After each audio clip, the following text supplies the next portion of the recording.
Why this story matters. While it may not dominate headlines, this story reflects meaningful change in action. Quick summary: this story highlights recent developments related to race, showing how constructive action can lead to meaningful results. This story was originally published by the 19th and was republished with permission. Avery Colvert was an 8th grader when the Eaton Fire tore through Altadena, California, a year ago this month, reddening the sky and destroying nearly 10,000 structures. It was the second natural disaster she had survived. She was just 14 years old. Her family had lost their home in Nashville, Tennessee, to a flash flood in 2021 before they moved west. Would you like to read more good news about raised girls? Wildfire later, she and Center. This time the catastrophe spared her house but consumed her soul. Familiar with the psychological toll such devastation can take, Avery posted an Instagram call for help tailored for peers who have been left homeless by the wildfire, which burned for over 3 weeks. She asked for items to help her friends feel confident and like themselves again. Clothes, personal items, beauty and hair care stuff we need. The plea, posted just 3 days after the fire broke out on January 2025, quickly went viral. It has since garnered over 28,000 likes, earned support from celebrities such as Paris Hilton, Charlie XCX, and Meghan, Duchess of Sussex, and led to the creation of the Altadena Girls nonprofit, an organization that, Avery said, gives girls permission to ask for what they need without apology. I always hear teenage girls say, "Oh, I'm sorry," like they feel they need to apologize for asking for too much. Avery, 15, now a 9th grader, said. At the beginning of recovery, there was a lot of stigma around asking for help. Girls, after they lost their homes, they felt like it was embarrassing. Avery founded Altadena Girls with her mother, Lauren Sandage. Sandage said that no one seemed to be focusing on the teen girl experience in the wake of the wildfire, which occurred in tandem with the massive Palisades fire 30 miles away in Los Angeles. Through a pop-up boutique, Altadena Girls has supplied clothing, shoes, beauty products, and hair care to more than 5,000 girls and their families. The organization has distributed more than 1 million items in total. Last year, it hosted a prom for over 300 girls, and it also provided back-to-school supplies and social and emotional support for 500 more. Girls gather for the Altadena Girls Prom in 2025. Photo courtesy of Altadena Girls in October. Altadena Girls celebrated a major milestone. It opened an 11,000 square foot community center offering free programming in nearby Old Town Pasadena.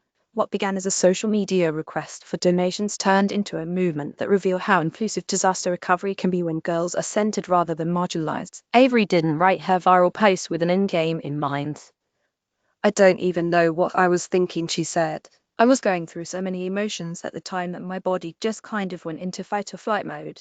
It was like, I'm just going to do this, and this needs to be done right now. 24 hours after her post appeared on Instagram, donations began pouring in, as well as offers for help from stylists, makeup artists, and fashion designers. Many of these professionals didn't just give away products. They also volunteered their time and labor to the fire-impacted girls. Sandage recalled kneeling over, sorting through boxes of donations. Every time I looked up, there was someone with more donations, she said.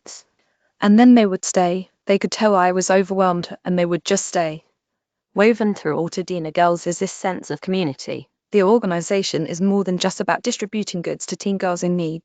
It's about creating space where they feel supported. Sandage said her own family, she also has a son, felt stabilized by this as the wildfire left them uncertain. It got us through those moments where we didn't know what was going to happen, she said.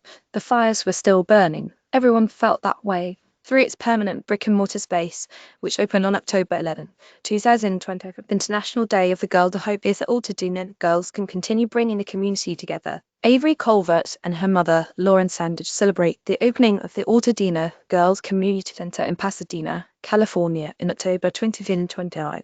The 11,000 square foot space offers free programming, supplies, and gathering areas for teen girls impacted by wildfire. Photo courtesy of Altadena Girls. It was really cool, really exciting, Avery said. I still can't believe we did it. The center includes music and podcast studio sponsored by Fender, quiet rooms for studying, journaling, or one-on-one conversations, a free boutique offering hygiene products, clothing and school supplies, and a gathering area for community events. The most popular space is the Sliding Lounge, a glittery pink room of nearly 1,000 square feet filled with collagen stations, Polaroid cameras, karaoke, movies, books, and vision boards. The name of the space, sponsored by Paris Hilton and her non-profit 1111 Media, is a portmanteau of the word slay and living. It's definitely our most popular thing, Avery said. Everyone ends up there. Avery wanted it to feel like a girly explosion, she said. And they delivered. A teen girl shows her love for the community center at last year's prom. Photo courtesy of Altadena, girls' Facebook journey. Christine, a 12-year-old actress who lives a block away from the Altadena Girls' Community Center, said she visits most weekends. She called the center a blessing to Altadena and Pasadena, parts of which the fire also ravaged. It's like my new home away from home, she said. Altadena Girls' Dance Workshops, run in partnership with Dance and Dialogue, a non-profit organization that provides intergenerational, multicultural programming, are especially meaningful to Avery. A dancer herself, she has watched girls return